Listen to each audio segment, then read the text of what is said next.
Welcome again to our journey with the Old Testament preachers and Jesus and ourselves in terms of the impact that those messages have for our life today. We're in a section of the preachers that we call the Exilic Preachers or prophets, those who preached while in exile. And we dealt with Ezekiel first, and now we're dealing with 2nd Isaiah. As we introduced a month ago, Isaiah is really three distinct component parts. Isaiah 1 to 39, and then today we're dealing with Isaiah 40 to 55. Later we'll deal with the last 10 chapters of Isaiah. So Isaiah, the 2nd Isaiah that we'll be referring to today, we don't know anything biographical about 2nd Isaiah. So, let's assume it was written by a scribe in the school of Isaiah that obviously was created after Isaiah of Jerusalem. 200 years before that, there was probably a school of Isaiah that preserved and edited the thoughts of Isaiah of Jerusalem.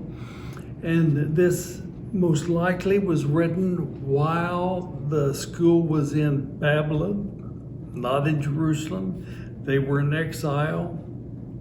And let's also remember that those who were in exile in Babylon, it was a pretty good life. And they were there for more than one generation. And so, it was a pretty good life there. And so we assume that it was written about 540 BC, and we peg that because he praised Cyrus of Persia. Now, Babylon was the existent power in that area, but Persia was surfacing as a power, and he praised Cyrus of Persia. As a matter of fact, in chapter 45, we read, "Thus says the Lord to Cyrus, his appointed, whom I have taken by the right hand to subdue the nations before him." So 2nd Isaiah, he liked Cyrus of Persia, believed that Cyrus was anointed by God. Now that just reinforces his understanding of the prophets of the exile, the preachers of the exile, that their understanding was that Jehovah was the one God of all people, even Cyrus of Persia. And that's significant, and we'll return to that both this week and next week. There's really three themes that this preacher in exile emphasized. And the first one was that there's going to be a new Exodus, a message of hope to the Israelites in Babylon. There's going to be a new Exodus. Now, the first Exodus was from Egypt when they were in bondage to the promised land. The second Exodus is going to be from Babylon back to Jerusalem. And the purpose of this new Exodus was not to form a new nation to take on the other nations of the world or have political kings. Remember Isaiah of Jerusalem, first Isaiah, painted a portrait of a new kind of king, wonderful counselor. But it was going to be a return to Jerusalem where the temple could be rebuilt, and it was going to be so different than the first Exodus. This is all shared in chapter 40, but the first Exodus was a painful Exodus. It was hard. There was barren land that traversed through, and it took forever. And in that journey, the Hebrews carried their God with them. Remember the story of the ark? They carried God with them. But the second Exodus was going to be entirely different. Not painful. It wasn't going to be in haste like the first one. The desert was going to be turned into paradise for the journey. The rugged areas were going to be made level. Water was going to be plentiful. But the significant difference is on this Exodus, God is going to carry the people back to Jerusalem rather than the people carrying God from Egypt to the promised land. Notice that shift. It's a very significant shift in the thought of whether the people of God sort of carried God along with them or God carried the people in the new Exodus.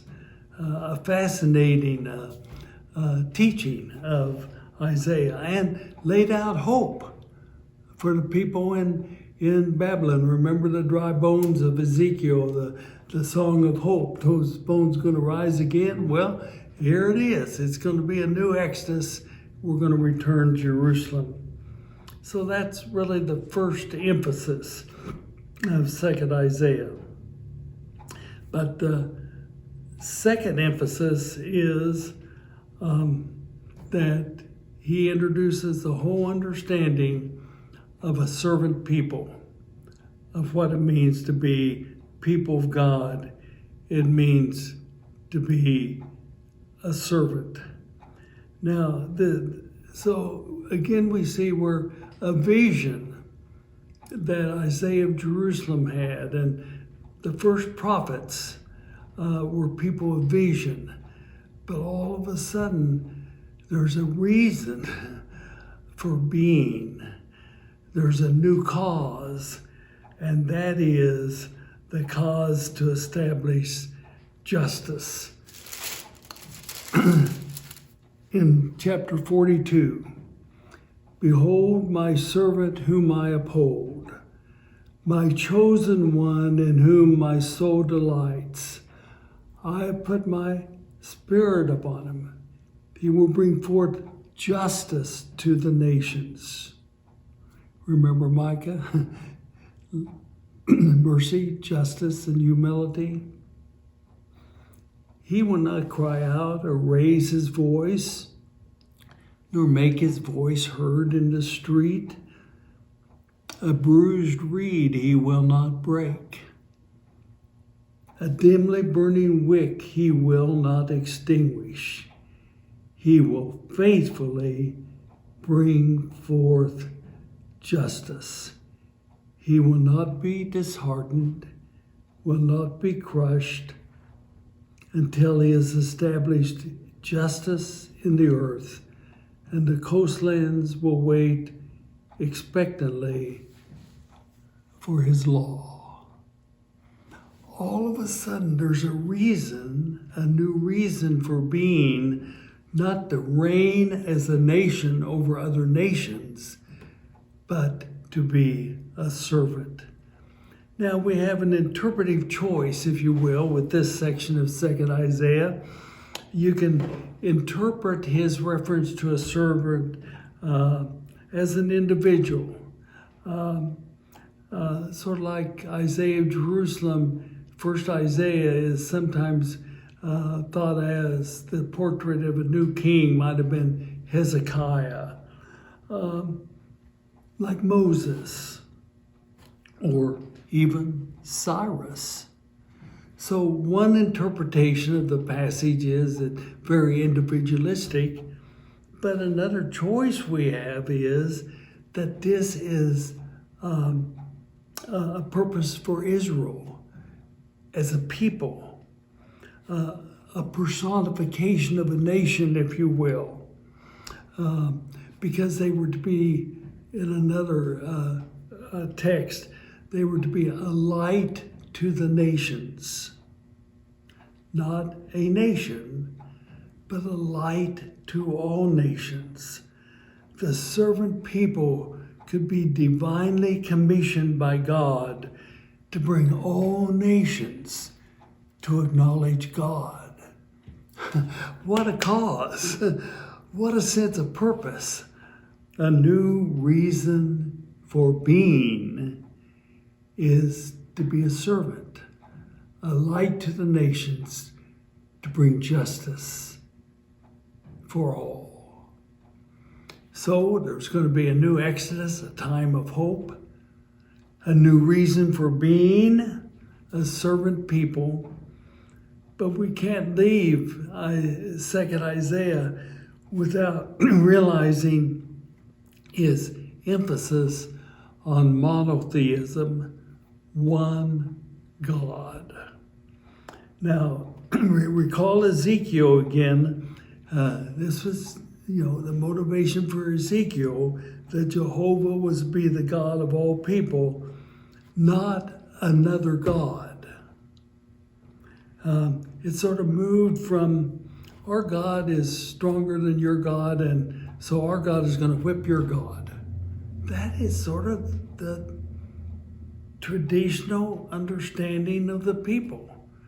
It was their God, and their God was stronger and was going to whip the God of other nations. But all of a sudden you move from that to, our God is your God. Think of the shift in understanding. Our God is stronger, it's going to whip your God, to our God is your God. Even, as we mentioned earlier, Cyrus of Persia. You see, that's the theme of monotheism that is so strong in 2nd Isaiah.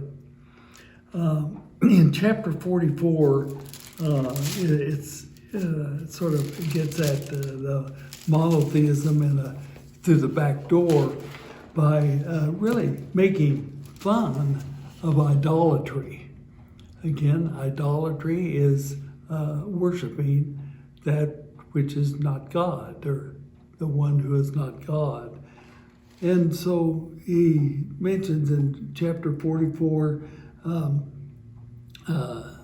verse 11, I think it is, behold, all the creators of idolatry will be put to shame, for the craftsmen themselves are mere men. Let them all assemble themselves. Let them stand up. Let them tremble. Let them be together, be put to shame. So, 2nd Isaiah, teaching the people called Israelites in exile in Babylon, took time to lift up the alternative to worshiping the one true God, and that being the alternative of idolatry. And he just made fun of those who worshiped idols.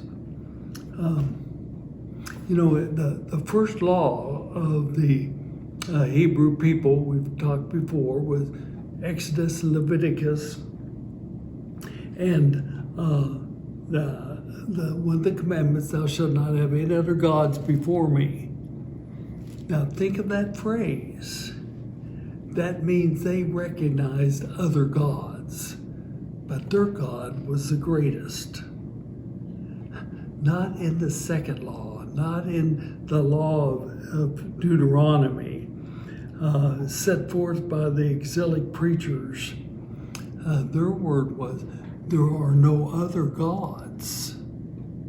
So moving from thou shalt not have any other gods before me in the first law to there are no other gods was an emphasis made by the Exilic Preachers, and particularly by 2nd Isaiah. That is so important to understand today. And a person that has really studied this and articulated this and led the world in this understanding is former President Jimmy Carter, In the book, The Blood of Abraham deals with the issue that there are no other gods. And in this book, he articulates the common foundation of Islam, Judaism, and Christianity of worshiping the one true God. For that we have in common.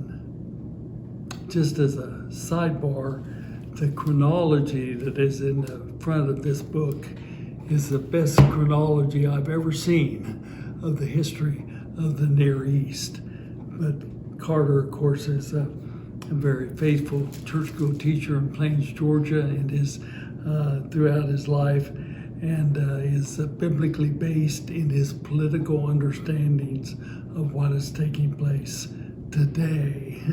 As we read the news almost every day, something about that part of the world.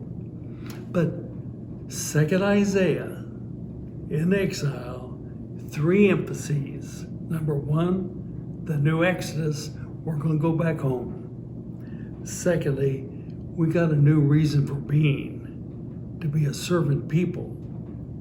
And thirdly, there are no other gods. A powerful message. But how about some questions to think about?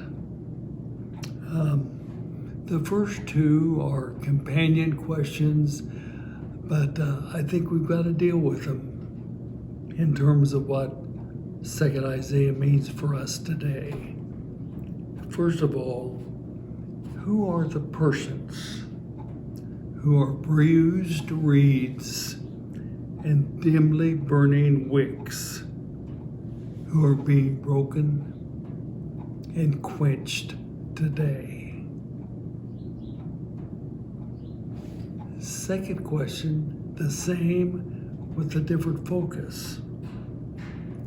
Who are the groups of persons or nations who are bruised reeds and dimly burning wicks, who are being broken and quenched today? Another question. Which are the idols today which are being built and worshiped in lieu of worshiping the one true God of love? This will probably be adequate for our conversation Sunday. Thank you for being a part of the journey.